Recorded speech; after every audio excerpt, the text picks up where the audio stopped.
Wel, bore da a croeso i Gapel Cildwn. Da ni wedi symud o Afallon i fyny'r lôn i Gapel Cildwn. Ac mae'n hyfryd bod yma. Mae'n hyfryd bod dod ger bron yr arglwydd a ceisio ei wyneb o. A mae'n hyfryd cael eich cwmni chi. A da ni'n dymuno bod yr arglwydd yn cwrdd â chi ac yr arglwydd yn adnewyddu chi ac yn eich bendithio chi.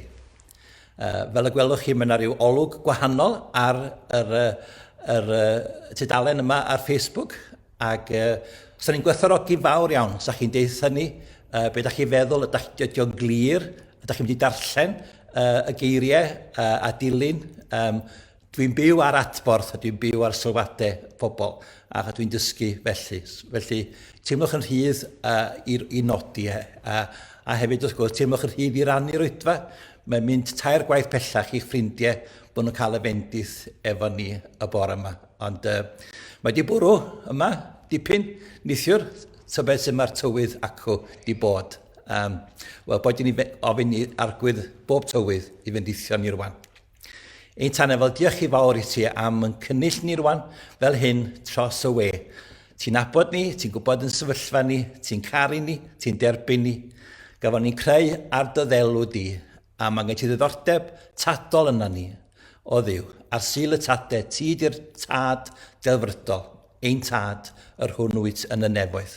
Felly o Dduw, helpa ni edrych arna ti, ac o Dduw danefol ymweil â ni a bendithio ni adnewydda ni, bob un ohono ni dygoniant. Amen. Wel, fel arfer, mae gennym ni ddwy emyn yn dilyn ei gilydd.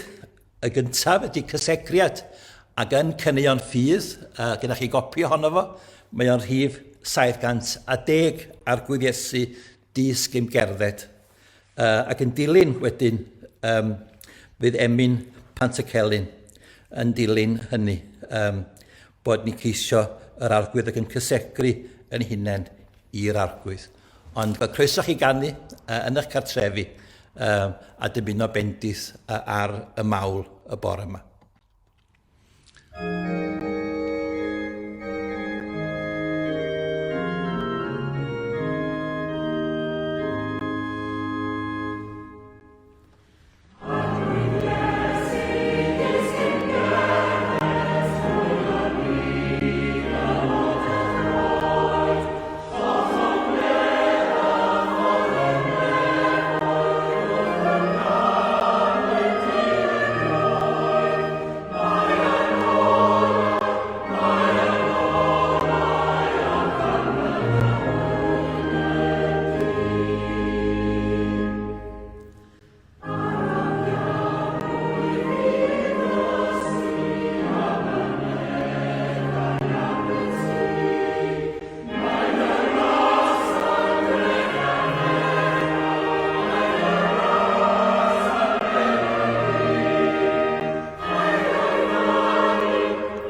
Wel, gwych iawn, gan harddach nac o'r blaen edrych ar ei hyfryd wedd.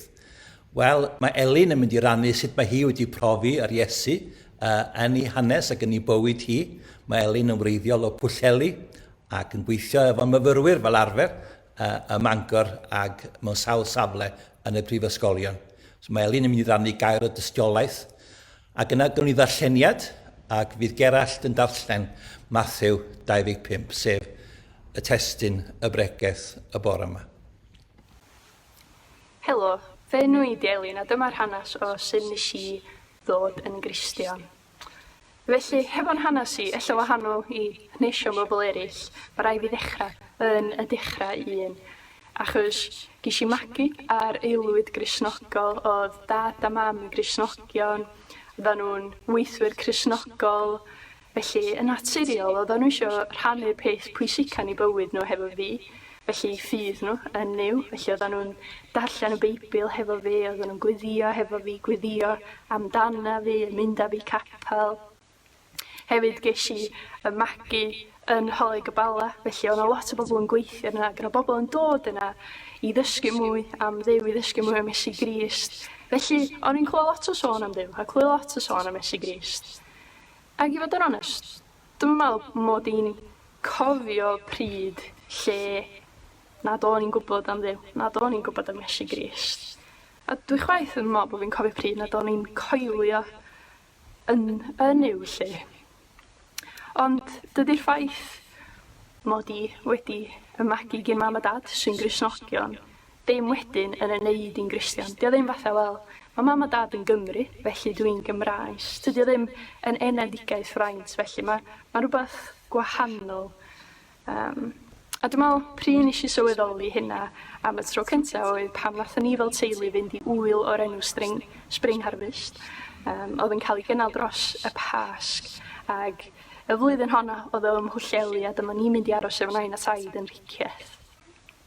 A dyma mrawd hi ni, oedd o'n mynd i gyfarfodydd y plant, a dyma fo'n mynd yna, a dyma fo'n dysgu i adnod Saesneg cyntaf, sef diarhebion pennod 3 adnod 5, felly ymddiried yn llwyr yn yr arglwydd a phaid a dibynnu ar dy ddeall dy hun.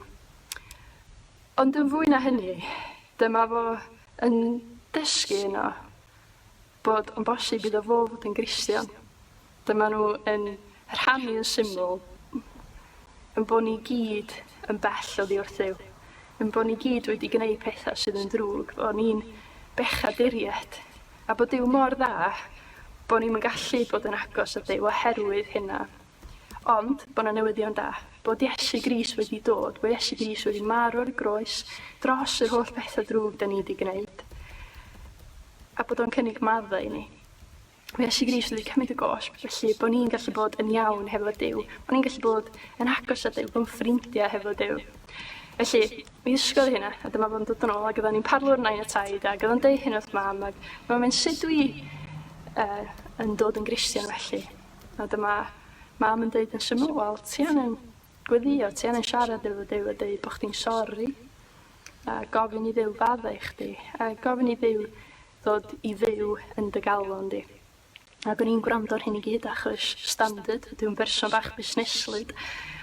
Ond wrth rando ni sylweddoli, na, dwi eisiau hyn. Lle dyna oedd pryd nes i ddod yn Gristion, nes i weddio, a dyma Duw yn dod i fyw yn ein halo ni. A swn i byth yn troi nôl, dyma di'r bywyd gorau, un bywyd yn nabod Duw, a gwybod bod fi'n iawn hefo Duw. Lle dyna'n hanes i yn Grynlo.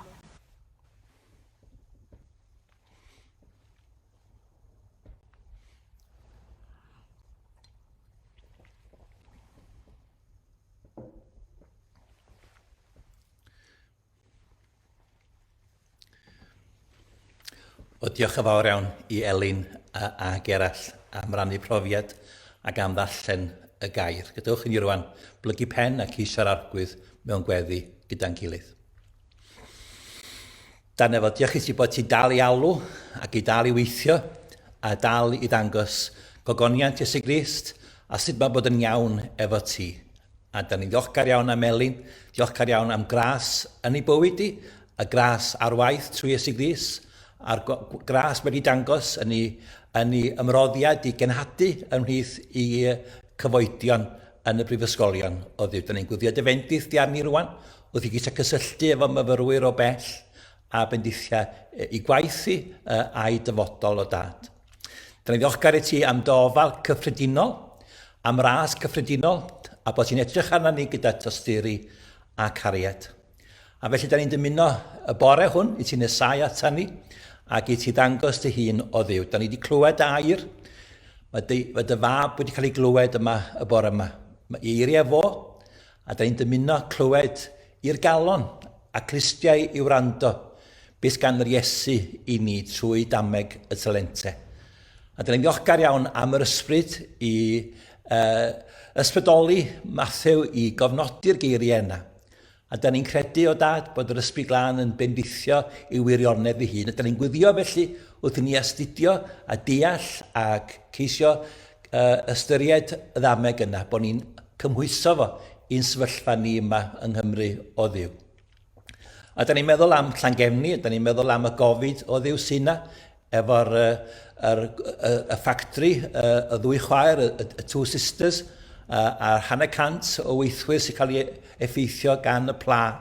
Da ni'n gofio amdanyn nhw, da ni'n cofio am iechyd nhw, da ni'n gwyddio am adferiad i bob un ohonyn nhw, a da ni'n cofio am eu teuluoedd, a da ni'n cofio o Dduw am eu cysylltiadau, a da ni'n meddwl am be mae'n golygu i gael ffactri mewn ardal wledig fel hyn am wythnosau, ac yr effaith arnyn nhw ac ar y Dduw eu cynhaliaeth nhw i'r dyfodol.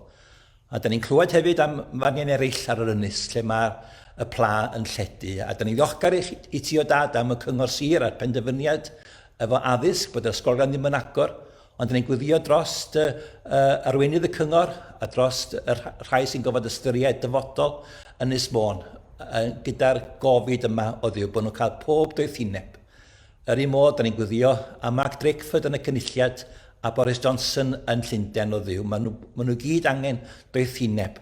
A dyna pam bod ni'n diolchgar i ti am y rhai sy'n gweini mewn cartrefi, yn arbennig rhai sydd wedi mynd yr ail milltir dros eraill. Ac yn cofio rhai sy'n galaru bore yma, a cofio am y rhai sy'n ysbytau o Dduw. Da ni'n gwyddio ar syl y tadau am dadau o Dduw.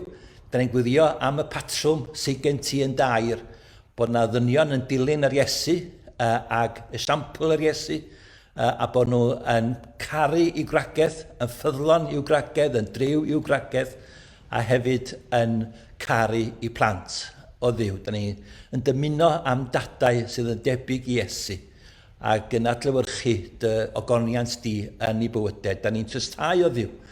Mae chydig iawn o ddynion sydd yn sefyll ac yn ddilyn di.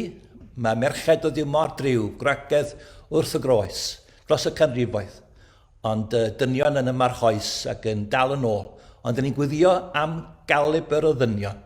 Cadarn i ti fydd yn adlewyrchu gras yn ei bywydau o Dduw. Dyn ni'n gwyddio felly a syl y tadau am dadau go iawn sy'n adlewyrchu dy ras di o Dduw. Cofio amdana ni felly be dithiau ni'n mhellach a hynny dogoniant. Amen. Nos Iau yma ar Facebook, fe fydd yna Facebook Live gan Tia Fund elusen yn y trydydd byd. Falle bod rhaid chi'n gwybod, o'n i'n gweithio am 12 mlynedd fel cyfarwyddwr Tia Fund ac yma yn Cildwrn o Swyddfa Cymru.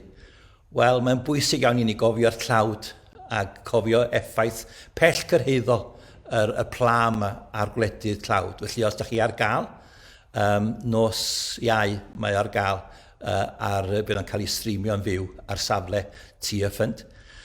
A'r ail beth dwi eisiau cyhoeddi yma ydy bob nos Ferched da ni'n cyfarfod i wyddio a da ni'n rhannu adnodau sydd yn gysur i ni fel eglwys a da ni'n crynhoi'r adnodau ar daflen 2 ochr A4 ac yn ei dosbarthu nhw trwy e-bost. A petai chi eisiau derbyn y daflen o adnodau ag emynau, yna rhowch neges yma y messenger neu e-bostiwch fi a mae'n e-bost i ar diwedd y gwasanaeth So ni'n falch iawn, mater o ychwanegu'ch enw chi ydi o i'r rhestr o dderbyn. Ar un modd, da ni'n dosbarthu'r oedfa yma ar YouTube, allwch chi gael hwnna hefyd.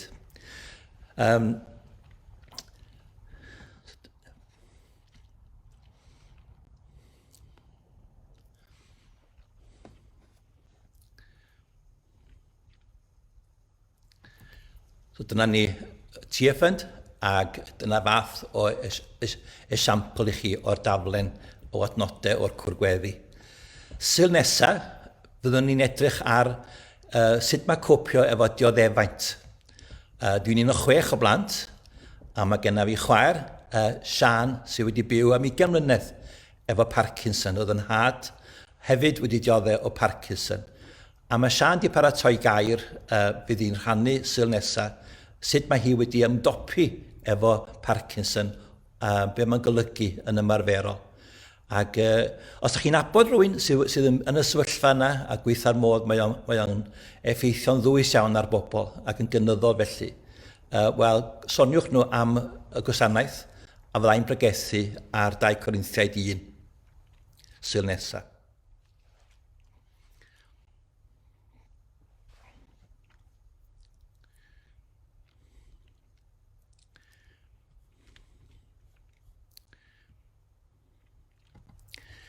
A nawr, da ni'n mynd i ganu can newydd, can dwi wedi rhannu iddo ef ar Facebook ddoe.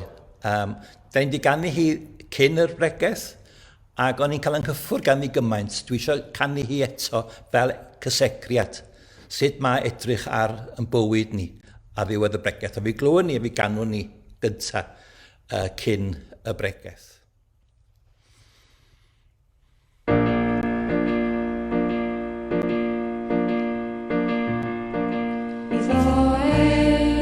Sydd yn gallu gwneud llawer mwy. Na phobeth a eisiau wneud ydmygwn.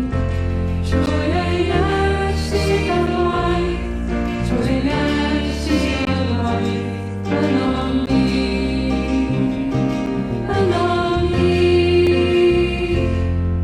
Iddo ef y bod gogoniaeth yn o'n ni.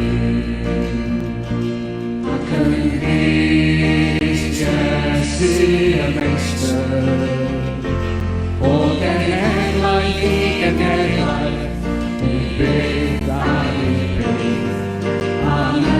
Amen, amen.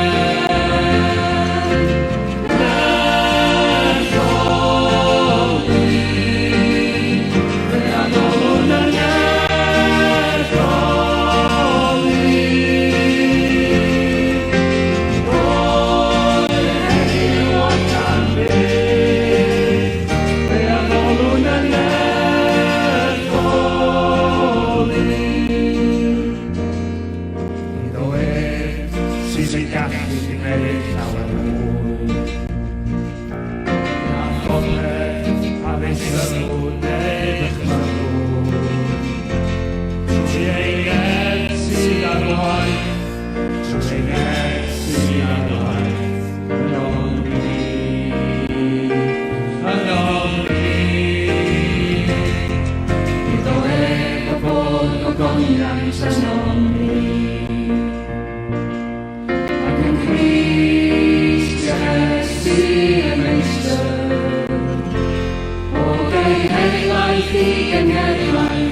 O, diolch yn fawr iawn i griw Coleg y Bala a cyfeillion am y mynegiant cyfoes yna o adnod yn Effesiaid. A fel y gwelwch chi, dameg y talentau sgenna ni mewn golwg y bore yma. Ac ceisio yr argwydd yda ni i weld be di perthnasedd y gair yma ar yn cyfer ni, dameg y talentau. Dwi ar y meic bore Sadwrn, ac bore ddoe, wrth basio cartrefi gwahanol, o'n i'n gweld yr arwyddion gobaith. Chi'n cofio 2 fis yn ôl oedd enfys yn rhywbeth pwysig iawn, ac oedd plant yn greadigol yn gwneud yr enfys ac yn rhoi nhw ar y ffenestri ac yn dangos y lliwiau yma o gefnogaeth ac yn ddiolchgar iawn i'r gwasanaeth iechyd. Oedd o'n rhywbeth oedd yn calanogol i ni weld hynny yn doedd. Ond erbyn hyn, mae'r lliwiau wedi mynd bach yn draf. A mewn ffordd, mae eisiau ymgyrch arall i gael lliwiau mwy ffres, achos maen nhw wedi mynd yn ddiliw. Ac o'n i'n meddwl, os yna ddarlun yn fyna o'n bywydau ni, sut fyddwn ni'n ymddangos pan byddwn ni'n cysylltu â fo eraill ar ôl y misoedd yma. A fydd y Covid yma, a'r Gofid, wedi peri bod ni yn mynd yn ddiliw, neu a di lliwiau'r enfys a lliwiau gras yn lledu yn y bywyd ni. A dyna sgynna fi bore yma yn y ddameg yma. I chi, oedd efo ni sylwetha, o'n i'n sôn am gweithredoedd o Duw wedi paratoi ar yn cyfer ni. A fel arfer, mae yna rhyw gloriannu pregaeth yn tu ni, ac y cwestiwn mae Caris yn gofyn i fi gan amla dros y blynyddoedd, wel, felly, be mae'n golygu yn ymarferol? Gymaint felly pan oedd Bethan y ferch yn fach, oedd hi dielaru ar yr didoli a'r trafod y bregaeth ar ôl yr oedfa, achos oedd yna ddim sgwrs efo hi na gwawr, ac oedd yna ddim cinio cynnar, ond yna trafod y bregaeth. A dyma'n penderfynu, wel, bysa lot gwell i mam sgwennu'r bregaeth, a dyna ni. Y nos lun o'n y drafodaeth gan Fydd Gwydogion Cymru a'r bregethu, ac o'n i'n sôn bod angen ambell i wraig gwydog ar y panel i drafod bregethu. Be mae'n golygu yn ymarferol, dwi wedi cael adborth gen rhai ohonoch chi yn ystod yr wythnos, a dwi yn gwerthfawrogi bob sylw. Be mae'n golygu yn ymarferol? Felly o'n i'n teimlo fel edrych ar y ddameg yma. Da chi a fi'n gwybod yn ymarferol bod yna weithredoedd da a dylen ni wneud, bod yna bethau ymarferol, gonestrwydd a caredigrwydd da ni'n gwybod, ac dwi ddim eisiau rhestru gweithredoedd da, achos dwi sicr ddim yn gwybod eich sefyllfa chi, a ddim yn gwybod beth ydych chi'n gwynebu, a dwi wir yn credu bod y gair yn ceisio agor a cyffwr yn calon ni, a ceisio na'r cyhoeddi ni i weithio pethau allan. Mae yna ddigon o ganllawiau, ddigon o gyngor ymarferol. Ond be dwi eisiau gofyn, be mae'r Iesu'n dysgu ni yn dameg y talentau? Ym Mathew 25. Ac 3 pen sgynna fi i'r neges, yn agwedd ni at Crist, yn talentau amrywiol ni, ac sut fedrwn ni elwa ar ymdrechion eraill. Agwedd at Crist, talentau amrywiol, ac elwa ar ymdrechion eraill. Mae'r Iesu yn gyfeithog. ydy beth pwy cyntaf dwi eisiau nodi. Mae'r Iesu yn gyfeithog. Mae'r darlun, da chi'n gyfarwydd â hi es bod chi'n fach o'r ddameg yma. Mae'n debyg bod yr cymeriad yn y ddameg yn filiwnydd. Oedd un talent yn cymryd 20 mlynedd o waith caled i wennill. A mae'r gŵr yma efo 5 talent rydw i ffwrdd, a 2 talent, a 1 talent, ac oedd o'n mynd ar ei wyliau. Rhywbeth braf i ni wneud. Ond oedd o'n filiwnydd. Oedd y gŵr yma yn filiwnydd. So dwi eisiau sôn am y darlun yma o Iesu Grist fel cyfeithog. A'r ail beth dwi eisiau nodi ydy yn atebolrwydd ni. A dyma, wrth gwrs, sydd yn asgwrn cefn i'r ddameg yma. Be di'n atebolrwydd ni? Be di'n agwedd ni? Wrth ni feddwl am yr Iesu a'n ymddygiad. A'r trydydd peth dwi eisiau nodi dan y pennod cyntaf yma ydy llawenydd. Wel, cyfeithog ydy Iesu Grist. Da ni ddim yn aml yn meddwl am Iesu Grist yn hyrmau cyfoeth. Da ni'n meddwl dan efo yn y preseb, da ni'n meddwl dan efo heb wely, mewn ogof, yn benthyg pwlpid, benthyg cwch, a'r benthyg oedd o, rhan fwy o'r amser, ac yn wrthodedig. Ond mae Iesu Grist yma yn y ddameg am i ni feddwl bod o yn gyfeithog. A mae hynny yn mynd i helpu ni efo'n gweithredoedd da. Os da ni'n dod ac yn cyflwyno'n hunain iddo fo, a bod o'n gyfeithog, fi wneith o wahaniaeth i ni. Falle bod ni'n teimlo'n drab ac yn dlawd, a bod ni'n teimlo'n aneffeithiol, a fel da ni ar y gorau, ynddo. Wedi bod yma am 20 mlynedd ymwneudog, dwi'n aml yn teimlo i be? Pa wahaniaeth? Ond mae gennym ni Iesu cyfeithog, a mae ar gael i rannu bendithion efo ni. A mae'n meddwl yn dda, mae'n meddwl yn anwyl, mae'n meddwl yn gysegredig am Iesu Grist, bod o yn gyfeithog, yn bwysig iawn. 1 Chronicle 29, i ti argwydd y perthyn mawredd, gallu, gogoniant, ysblander a mawrhydi. Mae popeth yn y nefoedd ar y ddaear yn eiddo ti. Ti argwydd, bia'r deyrnas, ac feith yr chafwyd yn ben ar y cwbl. Oedd i wrth i ti daw cyfoeth ac anrhydedd, a thi sy'n argwyddiaethu ar bopeth, yn dy law di yma nerth a chydernid, a thi sy'n rhoi cynnydd a chryfder i bob dim. A mae gwynebu yr wthnos nesaf yma, y misoedd nesaf yma, o'r ffynhonnell yma. Mae cloddio yn y gwirioneddau yna yn 1 Chronicle 29 yn mynd i'n ysbrydoli ni. Mae'r Iesu'n gyfeithog, a mae ar gael i rannu i fendithion efo ni. Mae o fel yr hael yn codi, a mae'r blodau yn ymateb, da ni'n mynd i ymateb i berson Crist, a cyfoeth Crist, a safle Crist. Rhoddwyd i mi bob awdurdod, meddwl fo wrth y disgyblion, wrth ffarwelio efo nhw, yn y nef ac ar y ddaear. A felly, dwi'n lle da chi a beth i'ch sefyllfa chi, mae gan Iesu Grist awdurdod yn y nef ac ar y ddaear, mae o'n gyfeithog. A da ni wedi bod yn gweld yn dod yn Effesiaid 1 safle Crist a breintiau sy'n perthyn i'r arglwydd Iesu. At o fo, da ni'n troi ac yn disgwyl wrth o fo. Yr ail beth ydy bod ni'n atebol. Mae'r meistr yma yn mynd i ffwr ac mae o'n rhannu ac yn disgwyl adaliad gan y 3 ohonyn nhw. A da ni'n gwybod bod y 2 gyntaf yn dwblu eu talentau, a mae'r trydydd yn ei gladdu fo. Da chi a fi yn atebol. Mae gweithredoedd da yn ei ni dimlo'n dda. Mae yna rhyw buzz mewn gwneud daioni bob tro. Da chi byth yn gwasaffu amser yn gwneud daioni. Beth da ydy caredigrwydd, gostyngeirwydd. Beth da ydy troi'r foch arall. Beth da ydy maddau. Ond da ni hefyd yn atebol i Iesu Grist. A fyddwn ni'n gofod gael cyfri rhyw ddwrnod am ein gweithredoedd neu diffyg gweithredoedd. A mae peidio wneud drwg ddim yn ddigon da. Mae gwneud y da yn bwysig.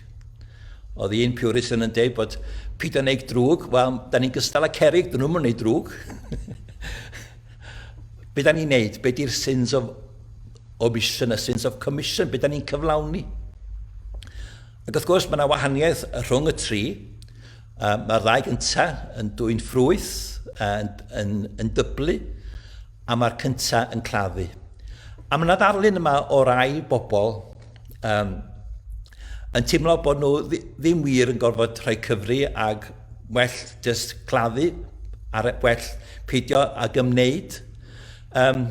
Mae pobl yn teimlo fes gyda nhw rhyw fath o freehold ar bywyd, bod nhw ddim wir efo leasehold ac yn perthyn i'r arglwydd. Mae Duw sy'n cynnal ni, yn cadw ni.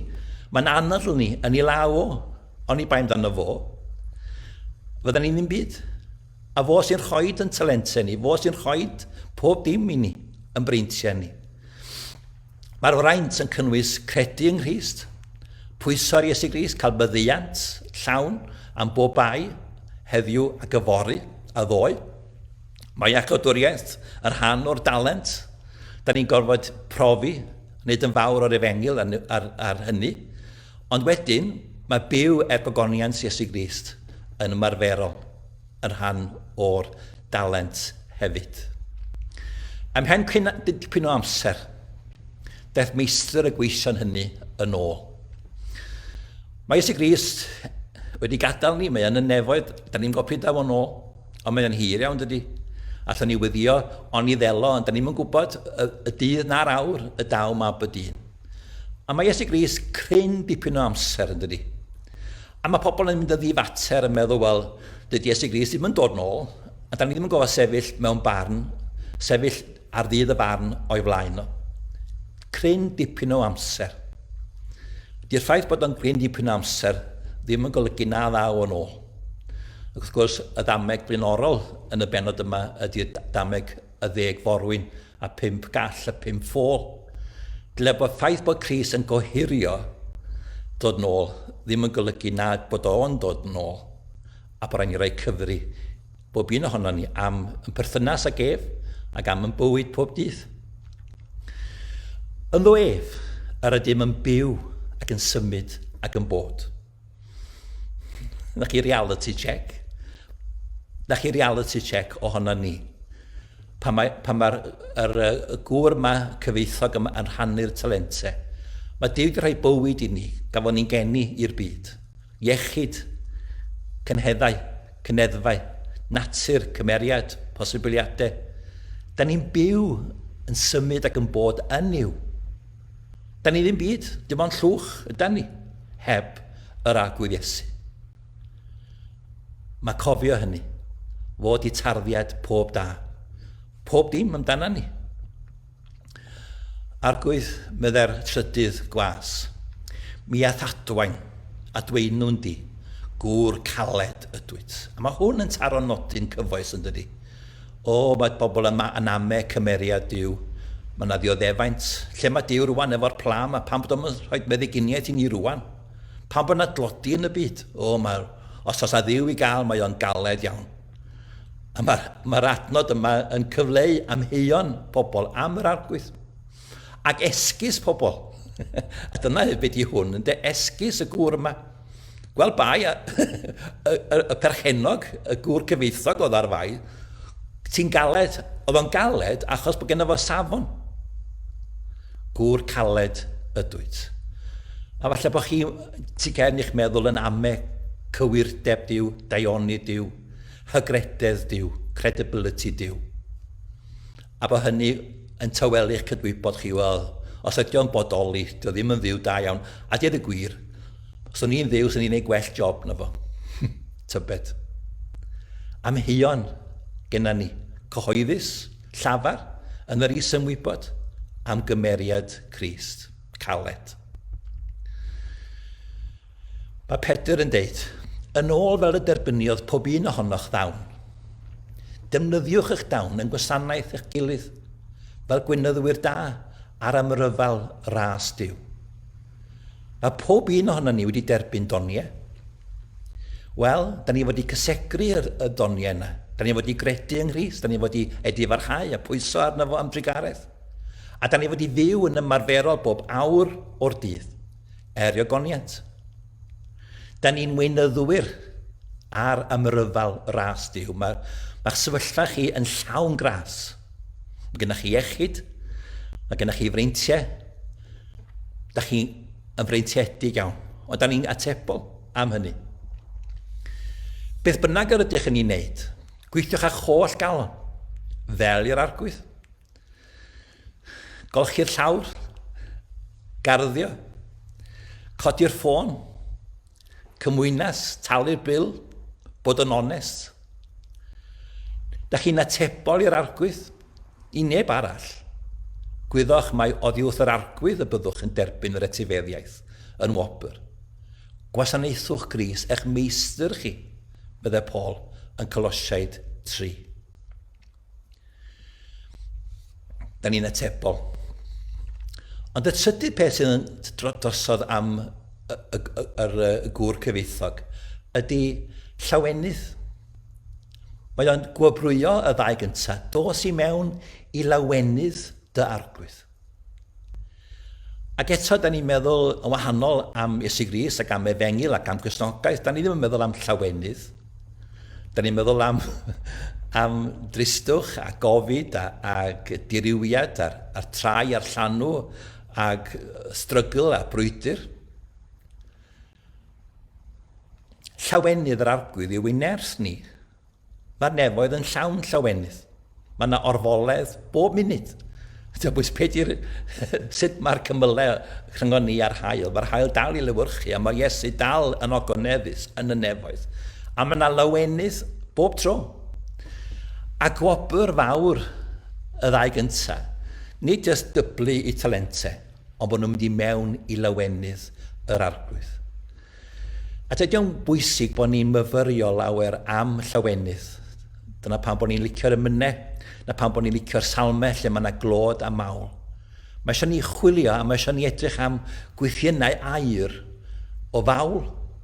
Ac dyna pan bod y cynnig newydd mae'n helpu ni i lawenhau yn yr arglwydd. A thracheb meddaf, llawenhewch.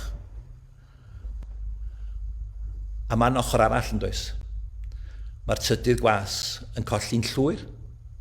Bwriwch allan y gwas anfuddiol i'r twyllwch eitha. Yna bydd wylofain a rhincian danedd. On to a loser mae angredinwyr. Maen nhw'n meddwl bod ni'n colli allan fy Gristnogion. Maen nhw'n meddwl bod nhw'n cael amser da yn y byd. A ni sydd yn drist ac yn ddi a gwyn ac yn ddifrifol, rhy serious efo pethau. Maen nhw'n cael amser da, maen nhw'n byw i heddiw. Wel, mae yna ddydd yn dod pan fyddwn ni'n gadael y ddaear yma, gwynebu'n creawdwr. A mae yna farn, a mae yna dywyllwch. A pen draw angrediniaeth ydy nid gobaith, ond tywyllwch a tristwch. Felly, os da chi heb gredu, da chi ddim eisiau mynd i'r fan yna. Da chi angen closio at y gair, agor y Beibl, gofyn cwestiynau, ystyried y neges, a beth gan yr Iesu ddeitha chi am eich angen, ac wedi farhau a credu yn ei aberth o ar y groes. Mae angen i chi wneud hynny. Achos dead end, no through road i lawenydd ydy gwrthod yr Iesu. Mae'r Cristion yn freintiedig iawn. Fe ddeithu fel y caint bywyd, y caint ef yn helaethach. Dangos i mi meddai'r salmydd, lwybr bywyd, yn dy personoldeb di, a mae digonedd o lawenydd. Yn dy ddiheulaw, fwyniant bythol. Dangos i mi lwybr bywyd. Felly mae llawenydd yr rhan bwysig iawn. Yna, wrth gwrs, mae yna dalentau amrywiol. Mae'r gŵr yma yn rhannu talentau i bob un yn ôl i allu. I bob un yn ôl i allu. Mae'n bwysig iawn bod ni'n derbyn pwy da ni. Mae'n bwysig iawn bod ni'n gwerthfawrogi pwy da ni. Mae'n fwy pwysig bod ni ddim yn cenfigenu wrth neb arall i breintiau nhw.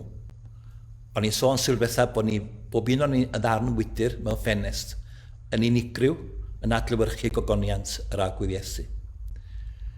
A da ni ddim i gymryd esgus bethau fi efo'r doniau yna. So ni wahanol. Da chi ddim yn atebol am ei doniau hi. Da chi ddim yn gwybod am y person yna. Da chi'n meddwl sydd yn llawn doniau. Be maen nhw'n mynd trwyddo? Os rhywbeth dwi wedi dysgu yng Ngwydog ydy all bobl ymddangos yn allanol, yn llwyddiannus ac eto mae yna rhyw dristwch a gofid tu cefn i ddrysau caeedig. Pidwch â cenfigenu wrth neb. I doniau. Mae gennych chi eich doniau. Da chi efo galluoedd, da chi efo cyfleoedd, da chi efo sgiliau. Gwerthfawrogi pwy ydyn ni.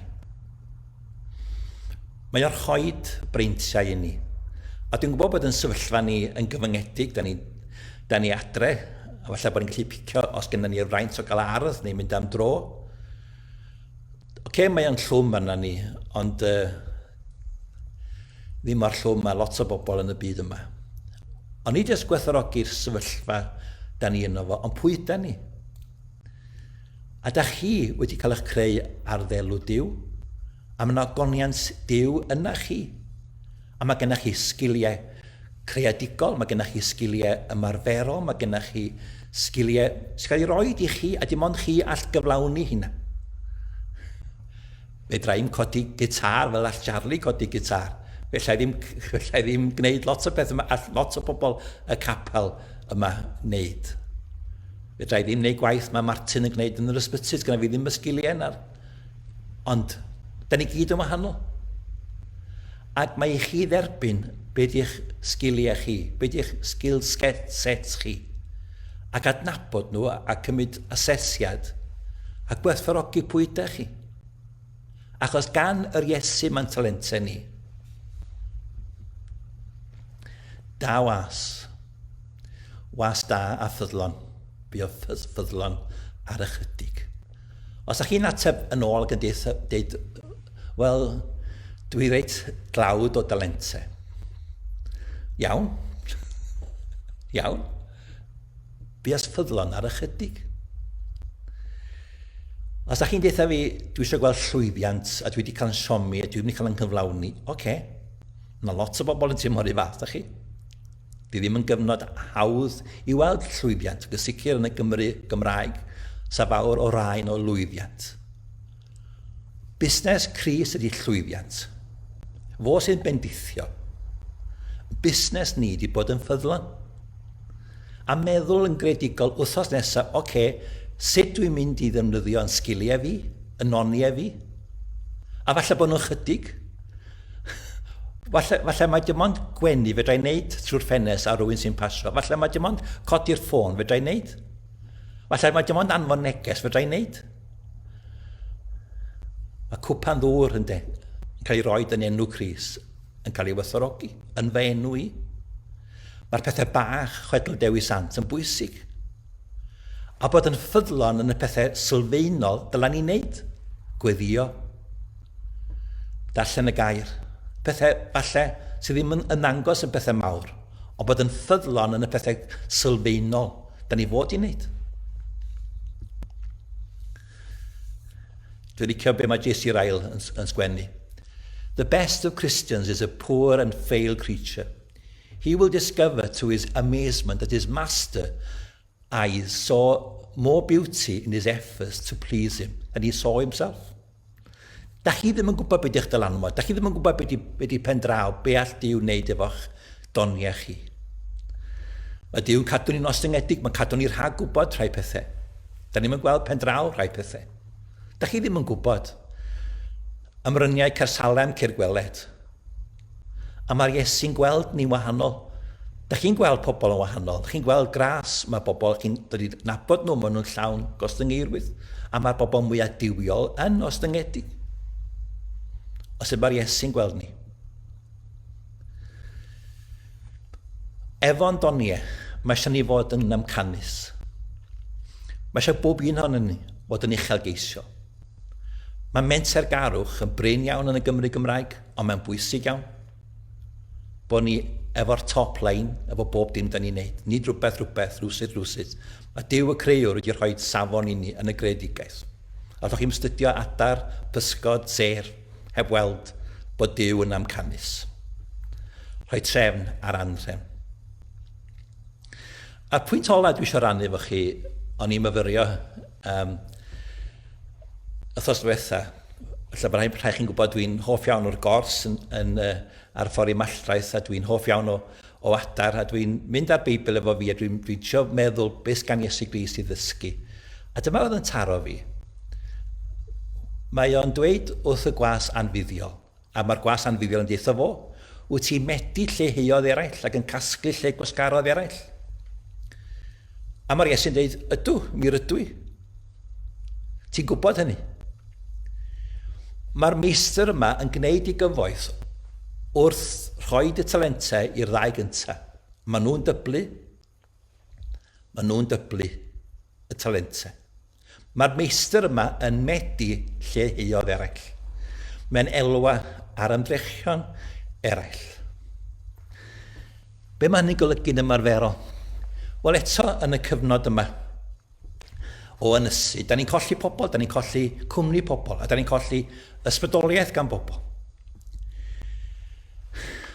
A mae'n bwysig iawn bod ni'n gwneud y fawr o unrhyw gyfle, bod o'n ffôn neu Zoom neu sgwrs, i beidio ag ynysu rhag pobl, achos mae pobl yn mynd i ysbrydoli chi. Dechreuais i redeg yn mis Hydref, chi'n bod yr app yma, Couch to 5K. A be oedd yn cadw fi fynd? Oedd clywed Michael Johnson, yr hedwr America. Wow, that was great. Munud o'n i wedi redeg. Well, that was fantastic. Wel, o'n i'n meddwl, mae o'n dall be di redeg, os o'n dweud bod o'n ffantastig, ar ôl fi redeg munud. Mae yna bobl yn ysbrydoli ni. Eto efo'r beicio, dwi'n colli'r criw achos dwi ddim yn mynd mor bell heb y criw, ond dwi'n mynd yn bellach pan dwi'n y clwb, na dwi'n mynd fy hun. Da ni'n byw ar bobl a bobl eraill. A pa da chi'n hwmni pobl call, ynddo? Mae gen nhw bersbectif, mae gen nhw brofiad. A mae gweithio mewn partneriaeth, a mae cael arbenigedd pobl yn bwysig iawn. Da ni fod i elwa ar ymdrechion eraill. Felly, os da chi wedi mynd i'r cragen a da chi wedi encilio ac yn teimlo, wel, lockdown ydy lockdown, a da chi ddim yn cael eich ysbrydoli ac yn cael perspektif newydd ac yn cael profiad pobl gwahanol, da chi ddim yn elwa. Na pan bod darllen yn cofiannau, na pan bod astudio cymeriadau ac edrych ar enghreifftiau o bobl yn y Beibl. Na pan bod gweithio mewn partneriaeth efo pobl eraill, bod ni'n elwa o bobl eraill. Sionau Glyn, fel arfer yn eistedd yn y set yma yn Cildwn a fore Sul. A Sionau Glyn yn ei gwaith gwych iawn fel arlunydd. Ac mae'n mynd o gwmpas Cymru yn gwneud y lluniau sgynnach chi ar y dde. Ond mae hi hefyd yn gofyn i bobl yn yr ardaloedd, helpwch fi i adnabod y llefydd ar y mynyddoedd ar afonydd. Ac mae hi'n elwa ar sylwadau pobl eraill. Dwi'n medu lle dwi ddim wedi hau. Medde y meistr. Yda ni yn cael yn ysbrydoli gan eraill ac yn gweld bod yna eraill yn helpu ni. Neu da ni wedi encilio a falle bod ni'n gwybod o well. Mae yna enghraifft yn 1 Corinthiaid 3, mae fi a blanodd, Apollos bydde Paul a ddyfrhaodd, ond Duw sy'n rhaid y cynnydd, ta'i tyfiant. Mae fi a blanodd, Apollos a ddyfrhaodd, Duw oedd yn rhoi tyfiant. Da chi a fi'n sefyll ar sgwyddau rhai bobl. Mae yna rai bobl sydd wedi ysbrydoli ni, a da eisiau bod yn ei cwmni nhw. A mae Duw yn gallu defnyddio nhw. A dyla bod ni'n cysylltu fo'r bobl yma. Heian a hoga heian. Felly, yn agweddiad Grist, yn talentau ymrywiol, ac elwa ar ymdrechion eraill. Fel o'n i sôn, dwi am i ni ganu'r gan, a meddwl falle'n benodol, un peth da chi am newid wrthos nesaf, fel bod eich talentau chi yn weladwy. A falle allwch chi nodi ar hannu hynny yn y sylwadau. Pa wahaniaeth, pa wahaniaeth mae'r ffaith bod yna weithredoedd da. Ac wrth i ni ganu yr emyn yma eto, bod ni'n edrych i'r Iesu iddo ef, a bod o'n rhagori ar ein disyfiadau ni.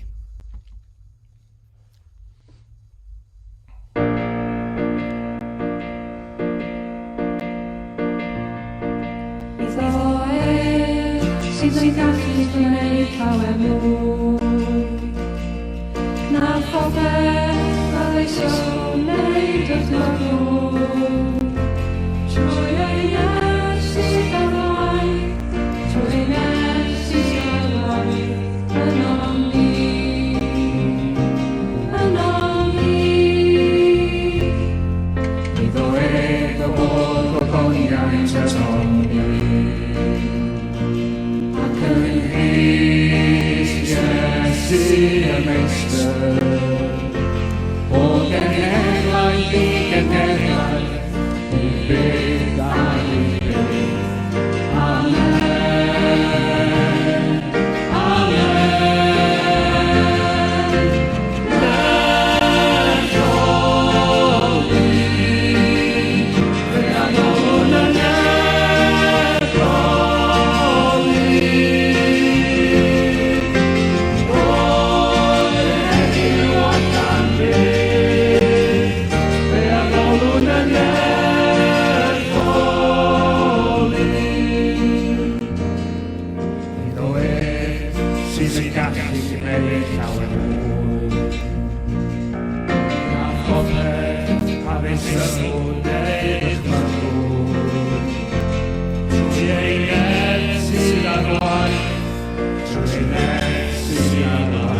y Meistr, o genhedlaeth i genhedlaeth, i byth a i byth. Amen. Amen. Amen. Gydwch yn ei gloi mewn gweddi. Ein tan efo, diolch i ti felly bod air yn gleddyf daifiniog a weithiau'n anghyfforddus i ni i glywed o. Ond mae o dda i ni o ddiw, dda i ni glywed yr Iesu yn agor yn clonen ni ac yn llefaru efo ni. A da ni yn dymuno bod na wahaniaeth, da ni'n dymuno bod ni yn dwy'n ffrwy, da ni'n dymuno bod ni'n gweld y talent mwyaf yng Nghrist a gael llawenydd yn fo a credu yn fo. A da ni'n gwyddio y bydd yn bywydau ni wahanol, dim yn ddau liw, ond yn lliwgar iawn o ddiw. Adnewydden ni trwy dy ras dy goniant. Amen.